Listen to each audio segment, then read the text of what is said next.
Textile industry, जैसे आप लोग सब जानते हो, it is a labour intensive industry, second largest employer after agriculture. अगर अपनी हिस्ट्री देखें तो ये बहुत सालों तक, मोर देन 10 years तक there was no import duty on cotton. लेकिन unfortunately suddenly in the budget, बिना किसी के डिमांड के, last to last year import duty लग गई बजट 11%। हमारे मेडअप्स के एक्सपोर्ट डाउन है, हमारे फैब्रिक के एक्सपोर्ट्स डाउन है, हमारे गारमेंट्स के एक्सपोर्ट डाउन है। We are hungry to grow and we don't want too much from the government.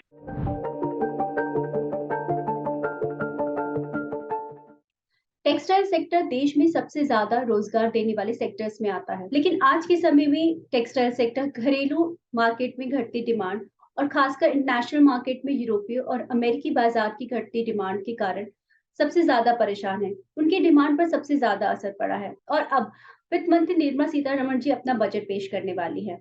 Textile sector अपनी कुछ सुझावों, अपनी कुछ मांगों को वित्त मंत्री जी के आगे रखना चाहता है और टेक्सटाइल सेक्टर्स की इन्हीं डिमांड को लेकर आज हमारे साथ है संजय जैन जी। संजय जैन जी, आपका बहुत बहुत स्वागत है। सर, बजट का समय है और सभी इंडस्ट्री जो है वित्त मंत्री जी निर्मला सीतारमण जी को अपने सुझाव दे रही हैं ताकि बजट में जितना हो सके वित्त मंत्री जी उन सुझावों को शामिल कर सके। तो टेक्सटाइल इंडस्ट्री की क्या डिमांड्स है या क्या सुझाव हैं बजट में जो वो वित्त मंत्री जी को बताना चाहेंगे या चाहेंगे कि वो उसको बजट में शामिल करें? ऐसा है, टेक्सटाइल इंडस्ट्री, जैसे आप लोग सब जानते हो, it is a labour intensive industry, second largest employer after agriculture.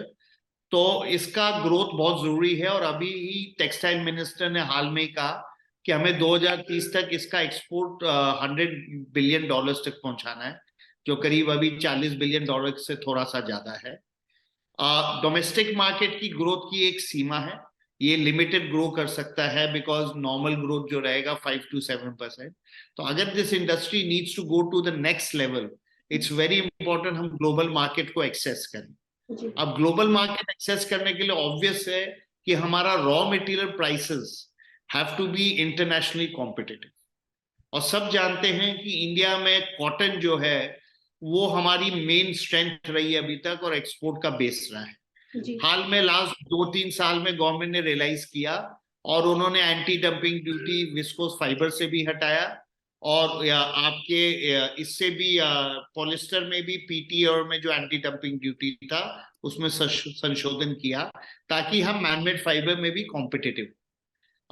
लेकिन अनफॉर्चुनेटली लास्ट 7-8 महीने से हमारी जो कॉटन प्राइसेस है वो इंटरनेशनल प्राइसेस से ज्यादा रह रही।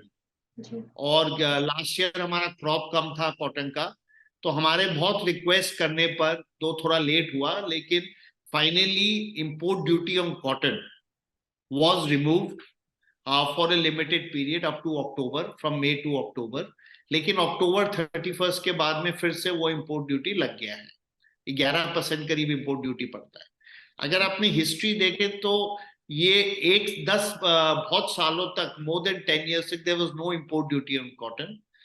सरकार ने ये रियलाइज किया ग्लोबल इंडस्ट्री है तो हमें दोनों तरफ से फ्री रहना पड़ेगा। लेकिन unfortunately suddenly in the budget, बिना किसी के डिमांड के, last to last year import duty लग गई बजट 11% की। हमें सबको बड़ा सरप्राइज हुआ क्योंकि किसी का डिमांड नहीं था। एनीवे, अब वो इसके कारण हमारी इंटरनेशनल प्राइस आज के दिन भी 10-11% ऊपर है और हमारा कॉटन यार्न की एक्सपोर्ट डाउन है, हमारे मेडअप्स के एक्सपोर्ट डाउन है, हमारे फैब्रिक के एक्सपोर्ट्स डाउन है, हमारे गारमेंट्स के एक्सपोर्ट डाउन है। तो we are totally stuck, instead of growing, even stable भी नहीं रह पा रहे, हम नेगेटिव ग्रोथ में जा रहे हैं। और कॉटन यार्न तो यहां तक है कि करीब 70% हमारे एक्सपोर्ट्स डाउन हो गए, 70%, and India was number 1 in cotton yarn exports for more than 2 decades. Now, countries where we used to export are like China and Vietnam, they are sending us cotton yarn, क्योंकि हमारे raw material disparity है और इसको एक ही तरीके से खत्म किया जा सकता है कि हमें इंटरनेशनल प्राइस पर मिले। तो इंपोर्ट ड्यूटी हटना जरूरी नहीं है, एकदम आवश्यकता है।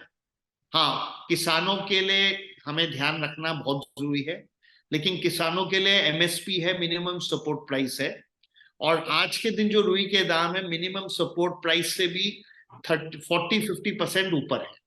तो जी ऐसा नहीं है कि किसानों को कम मिल रहा है प्राइस, लेकिन हमारे बाकी वैल्यू चेन के भी एम्प्लॉयमेंट को देखना होगा जो दिन प्रतिदिन कम होता जा रहा है। So it is, and today spinning mills are only running at 60% capacity and they are all making huge losses, क्योंकि यार्न महंगा हो रहा है रुई के कारण वो एक्सपोर्ट नहीं कर पा रहे और डोमेस्टिक में डिमांड। तो मेरी बहुत और इंडस्ट्री की तरफ से हाथ जोड़ के निवेदन है कि अगर पूरा नहीं भी हटा सके, कम से कम second half of cotton season, that is cotton season starts from October 1st, April 1st to September 30th में इंपोर्ट ड्यूटी परमानेंटली हटा दिया जाए। और अगर किसान उस सेकेंड हाफ में किसानों से रुई निकल जाती है, the only people who benefit are traders. तो अगर पूरा नहीं भी हटा सके, हमें किसानों का भी ध्यान रखना है। तो सेकेंड हाफ में किसानों को कोई अवसर नहीं पड़ेगा, उनका माल निकल जाता है और ट्रेडर्स को प्रोटेक्ट करने की हमें कोई जरूरत नहीं है। हम इंडस्ट्री को लेवल प्लेइंग फील्ड दें। Second point which is again very equally important, growth के लिए रॉ मटेरियल भी चाहिए और टेक्नोलॉजी भी चाहिए, मैन्युफैक्चरिंग मशीन्स चाहिए।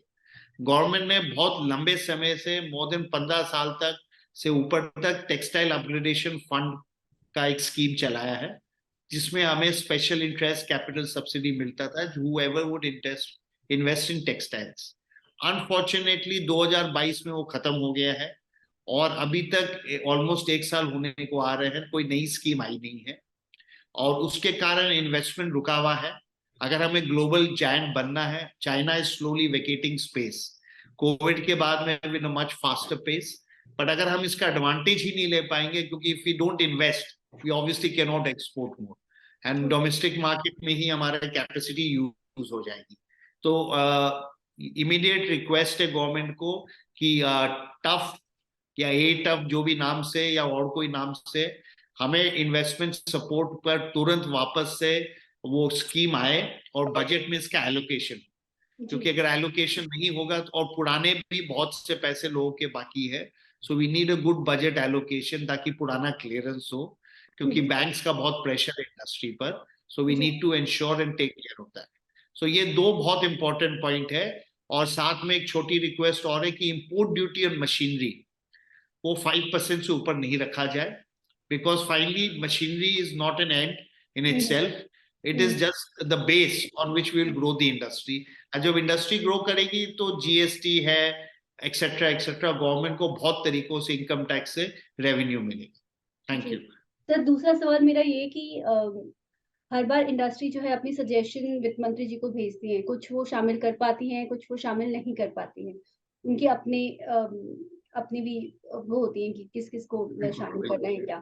तो आपने पिछले साल ऐसी कौन सी सुझाव सरकार को दिए थे जो उन्होंने माने और जो नहीं माने, जो आप चाहते हैं कि इस बार वो उसमें ऐड करें बजट में? देखिए, हम सरकार से बहुत कुछ नहीं मांगना चाहते। अगर आपने देखे, मैंने सिर्फ 2 महत्वपूर्ण पॉइंट रखे हैं। जीएसटी ऑब्वियसली आजकल बजट में नहीं होता है, तो जीएसटी के पॉइंट पे कुछ नहीं बोलूंगा। मेरी एक ही चीज सरकार को है कि लास्ट टाइम भी हमने इंपोर्ट ड्यूटी की मांग की थी, बजट में नहीं आया, कि बहुत और मीटिंग्स के बाद में वो बाद में मई में आके आया, and that was too late, because any decision if not taken in time then loses its value because the damage is already done, और उसके बाद में उसको रेक्टिफाई करना में बहुत पेन सफर करना पड़ता है सबको। एंड हमने जो टफ के लिए भी कहा था, we need more budgetary allocation than we got last time.